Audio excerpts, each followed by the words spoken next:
Morning, guys. Hi. Dave's made a friend for life calling me young there. I like that. Do you know, a few years ago I used to hate that because I do look a little younger than my age is. Now I love it. Keep saying it, Dave. Okay, right, okay. I'm going to be talking about a little bit about what I was talking about in January at the conference. Hands up here who was at the showcase in January. Yeah, great number of you. So you've seen sort of 10 minutes really on the theme that I'm going to be talking about this evening. What I'm going to do is really go into a lot more depth. So you've got something that you can take out of this and really hopefully put into practice in your business. And I'm sure you will get something from it. You see, last year, and I'm sure it's not unknown around the network that I had quite an Olympic year, and that timed. I call this talk our Olympic year because obviously it timed with the 2012 Olympics in London, which was quite a year for the British Isles, for the country in itself. But we're halfway through 2013 and we're still having an Olympic year because it can be any year that you decide. It doesn't just have to be last year. This was our business from the start.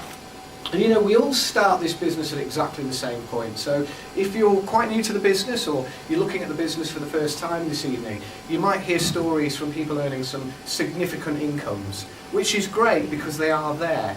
But I remember when I was brand new going to my very first meetings, I'm thinking, I want that, but don't talk to me about it. Teach me how to earn 50 quid a week. That's really where we all start. And I mean, I saw the hands in the room go up for people who join the business for £50 a week, and that's what I joined the business for as well.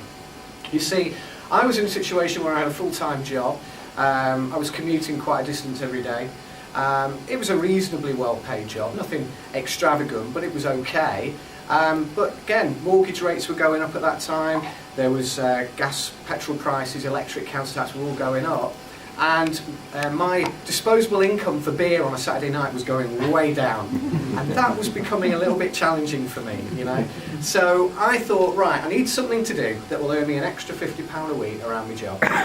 And that's where I came across Clean Easy, really sort of by chance. It ticked the boxes because it was flexible, but there was one thing at the back of my mind that I saw there, and that was an opportunity to have my own business. I was getting to the point in life at 30 years of age that I was kind of, starting to burn out in the career world, and I started thinking that my own business would be great. So I started off, I earned £211 in my first 4 weeks, which was great. But it's interesting because most people say, well, how much work do you have to put in? Typically we know that the UK averages are, you do 200 houses, you get around £200 worth of orders. Not where I lived, you didn't. I was getting 120 quid max, but you see, I already understood that if I wanted my beer at the weekend and a good Chinese takeaway, I had to have that money in my pocket. It meant I had to go out and cover 3 to 350 houses a week.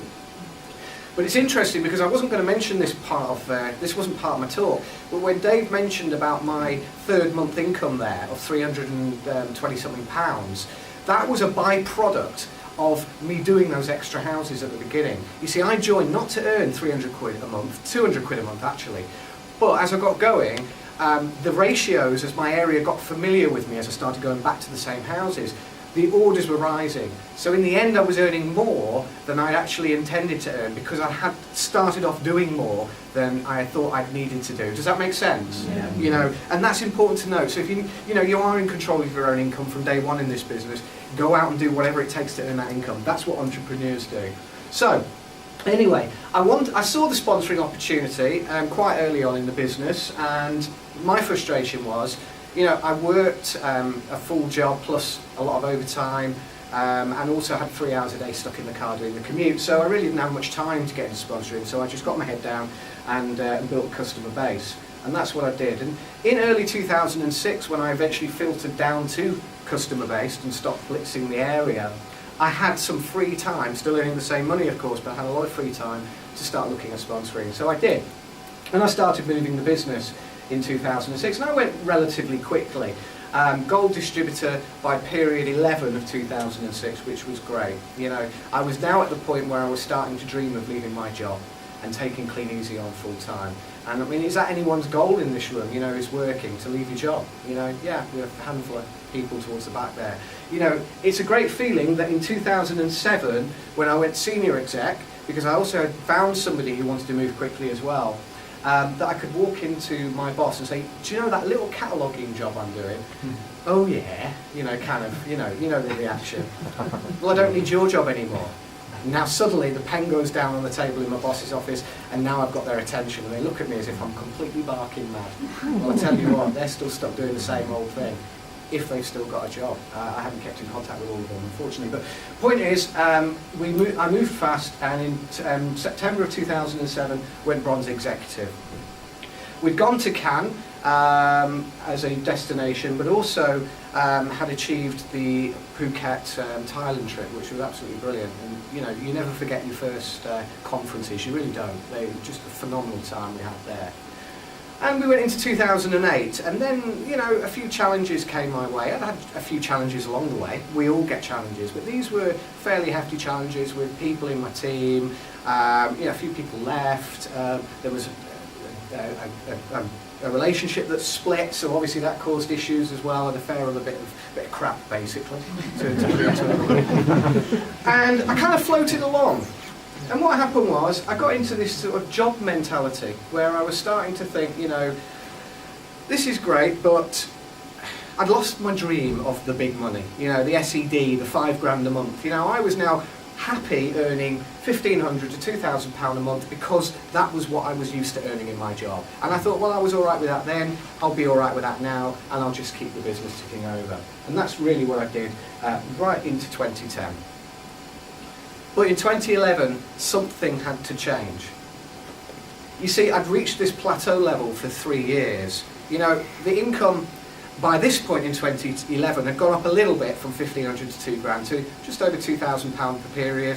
Do you know, that is a good, clean, easy job. You know, if you want a job out of this business, not going to slate anyone for that, because that was me. You know, that is the kind of clean, easy job where you can pick your own hours, earn what you can earn in the corporate world without the crap that comes from a boss, you know, except if you're married, of course, but that's another story. But the point is, you know, it's a good, clean, easy job. Yeah. But, you know, as I mentioned, the frustration of some of the challenges had determined attitude. So I was clocking in and clocking off. I was doing my 9 to 5. And then sometimes, you know, if it was a sunny afternoon on a Friday, I'd do 9 to 3 and go and have a beer in the garden, you know, because the weather was nice. I'd make up for it maybe at the weekends, but I was working probably your average 35, 40 hour week, and I'd clock off and say, right, anything that comes up, it's going to be dealt with tomorrow, you know, and that showed in my lack of growth. It really did. But then Robin joined the business and gave me a right boot up the backside that really I needed, and it had to be done. Do you know, it was something interesting that I read on Facebook earlier today, and it was really good. It was one of these, you know, inspirational quotes, and I can't remember the quote word for word, but it was along the lines of, you know, there are 2 reasons why people succeed in life. The first is the dogged, determined desire to succeed, and that's sometimes the hardest. And the other one is often the burning pain of not succeeding. And for us, it became the burning pain of the fact that we now had a £2,000 to £2,500 income without Robin's salary in her job, because she had been made redundant. You see, she'd been made redundant just after going back from maternity leave when our little boy was born. So whilst she got a fairly good maternity pay and also got a good redundancy pay, that money was not going to last more than 9 months at our current level of lifestyle. So we had a choice: lower the lifestyle and live on £2,000 to £2,500 a month, which is great if you don't have a £950 a month mortgage, talking about mortgages, Dave, and other expenses as well. We thought, no, we're in a business where we can do what we want with our income, so why can't we double it, and double it quickly? So we replanned business activity, or rather, Robin did. You see, she came from a planning background. That was her job, to plan the directors and the managers in a previous role. Trying to replan me was one of her toughest tasks, to be quite honest with you. The man was not for turning, as I remember Margaret Thatcher said. You know, I was in a rut, I was quite happy ticking things over. No, that's working perfectly fine, Robin. Don't mess about with my retail plan. Don't mess around with my delivery schedule. Do you know what? I was wrong, she was right. I found, when she broke it down, she said to me, my God, you need to amalgamate these customers in that area with these customers in that area, because you're making 2 separate journeys for this. You know, I'd stopped slipping customers to tell them when I was going to deliver products, so I had lots of failed deliveries. Oh, it's all right, I'll do a second delivery run. I don't mind. Well, have I got time for that? That's the point. So she replanned the business activity. But we started to adopt a new philosophy in the business, and that was PSG is key. Now, for those that may not be familiar with the term, PSG stands for Personal Sales Group. Okay, and what that means is it's your immediate team recruited by yourself, that where you are the first gold or above distributor that they report to, if you like. In other words, it's excluding any gold legs that you have below you, so it's your immediate team. We adopted that because I sat down and I looked at the pay plan and I realised that that is where immediate income comes. Not long-term security or you know, financial sort of freedom necessarily, but certainly that's where your immediate income comes from. And that's what we needed, immediate money. So how did we do that, and how did we get our recruiting up? Well, we increased our newspaper and paid for adverts. That was the first thing we had to do. Now, could we afford it? Well, not really, no. But we had to put up with a little bit of pain for a short period of time to get some gain. So we cut back on a few things for a few months so that we could up, you know, the money that we were putting in. So never turn around and say, I can't afford it. You can't afford not to. That would be my piece of advice there. One good way of generating leads, which doesn't require any real form of throwing money in, and that is flyering.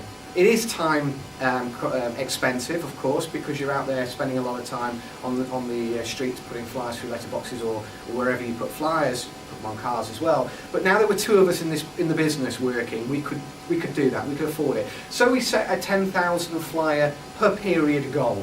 Okay, did we achieve it? No. We had a damn good crack though at trying. And the highest we got was 9,600 and something in one period, and most periods we were at over 8,000 a period. So, you know, set higher goals. You see, if we'd set an 8,000 flyer goal each period, we probably would have done 6,500 flyers each period. So set your goal just that little bit higher than you really think you can do, because you'll push yourself for it and maybe miss it, but get closer to your goal by doing what you need to do.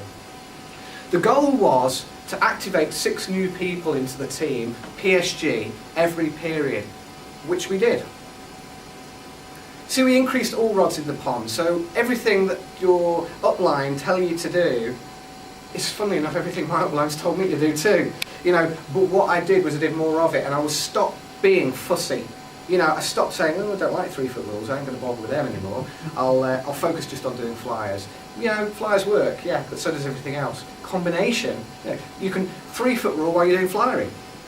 You know, kill 2 birds with 1 stone. You see, in our group, we taught 20-10-1, which is if you generate 20 leads, you're going to get 10 face-to-face appointments, which in turn will give you 1 star. And we achieved that consistently as well, that's the point. What we did when we got going was in a 90-day period, we built in our PSG, so we increased our PSG by £9,000 in sales at least. That's the equivalent to a brand new gold distributor business. So anybody that, you know, you'll hear a lot from your upline, you know, the 90-day plan to go gold. I've proven that you can do gold in 90 days by, you know, just getting out there and doing. See, our PSG in period 4 of 2011 was just over £6,500. By period 11, it was £24,500. So that was the equivalent to a couple of gold businesses, actually, in 6-7 periods. So going into 2012, the Olympic year that we had, in period 1, I failed. It was the first time in 7 or 8 periods where I hadn't achieved not only 20-10-1, but the 6 activations that I wanted. Why? Took my foot off the gas at Christmas. You know, we all are entitled to have Christmas, but I didn't plan for it. I kind of rolled into it and just got back on the horse in period 1, if you like. Probably a week into January, a bit later than I should have. So, personal activations 2, group activations, that's my entire group downline. They brought, well, we all brought 3 people in, so 2 for me and 1 from somebody there in the team. By period 2, I'd got my momentum back flowing again, because bearing in mind, it does take, you know, get your 90-day plan going, guys, but 20-10-1, you have to start now. It takes 6 weeks for the momentum to kick in, because those flyers they don't phone you today. They might phone you in 3 weeks' time, 6 weeks' time, but it all starts happening, and that's the point. Personal activations 4, group activations 5, I got my 20-10-1 back. And as you go through, you can see in period 3, in period 4, we realised we wanted more. You know, the business was growing at a pace, but not fast enough. So we thought, right, okay, let's double that activity. Let's challenge ourselves at 40-22. There's only so many flyers I could put out, so we were still doing the same amount of flyers, but we were paying for more advertising. We were reinvesting that extra income that we were now generating, which was a few £100 extra a month. I think by this point we were only about £3 a month. We just threw hundreds of pounds into advertising. Did it pay off? Well, by period 4, brought 7 people in. Period 5, brought 9 people in. This is interesting. In period 6, brought 8 people in. But the group brought 4 in outside. And why? Because there were people in my team that had been with me some time, had already built a level in the business, but now started to see what I was doing appeared easy. You see, because I was doing it, they now started thinking, oh, sponsoring's happening again. No, I was happening again. And it's funny how your downline mentality will think that if you're doing, they see the results at the meetings, you know, being recognised for what you're doing, they suddenly think, ah, I can do that too. You know, so they started recruiting themselves.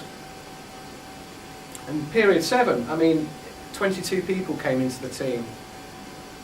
Period 8, again, personal 8, I was back to my target 6 in period 7, in period 6 actually, or period 5. Period 9,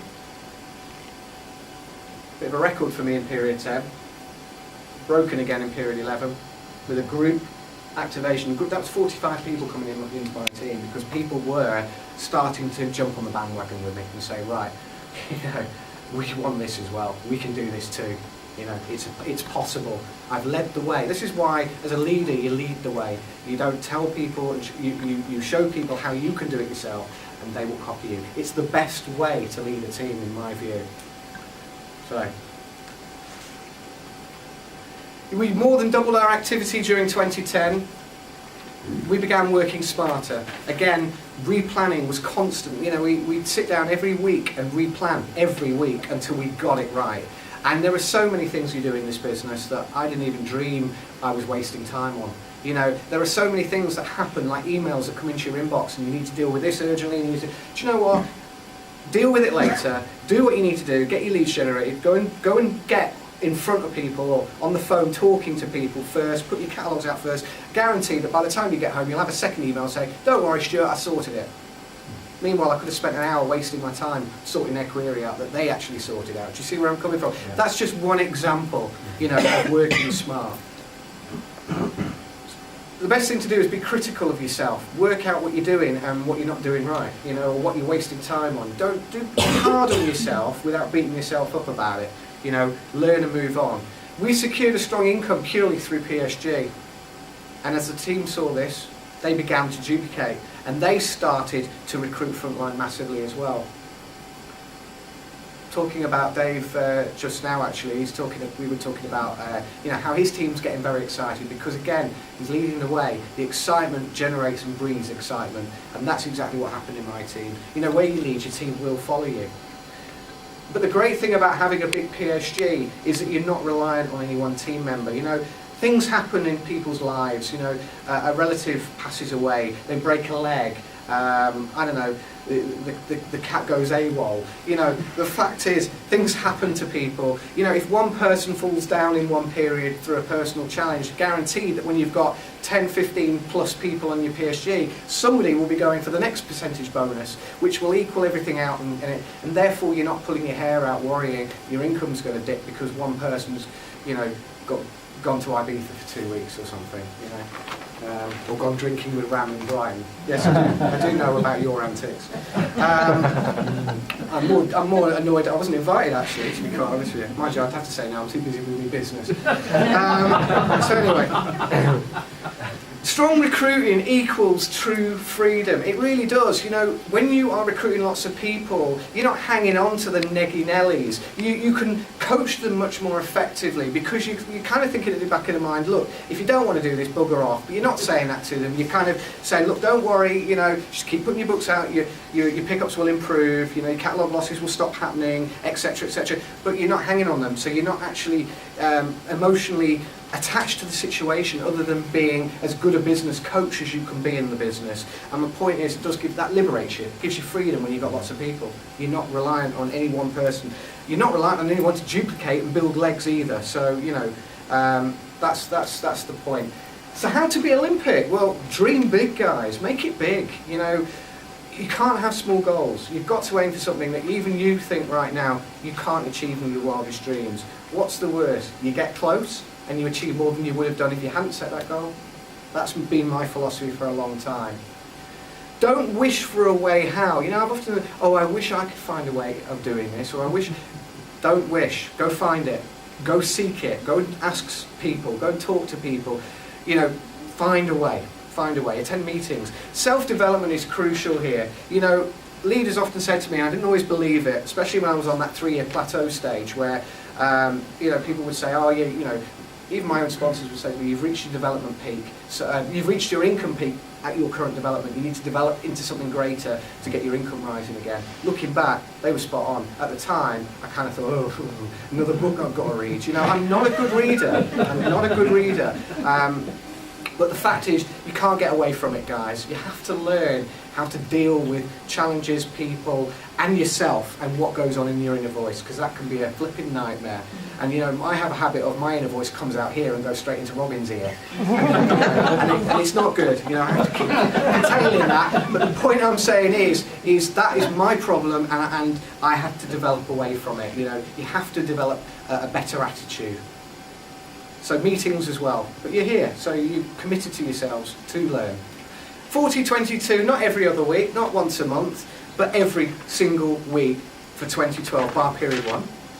And that's one of the reasons why we got the results we did.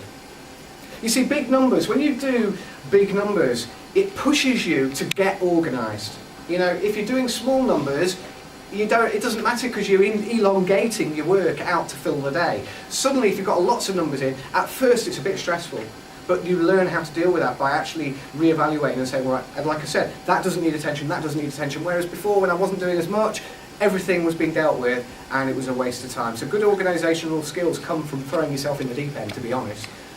Improved presentational skills, presenting the business to prospects. Well, that's going to get better the more you do it. You know, practice makes perfect. You know, the longer you drive a car, the better you get, although my track record seems to suggest otherwise. And I think my insurance company agrees with that. But the point is that, you know, that's what happens. Your ratios improve, you start signing in more people. You know, one of the things that new people often say when they start sponsoring, I can't get anyone to join. Don't worry, get better, just practice more.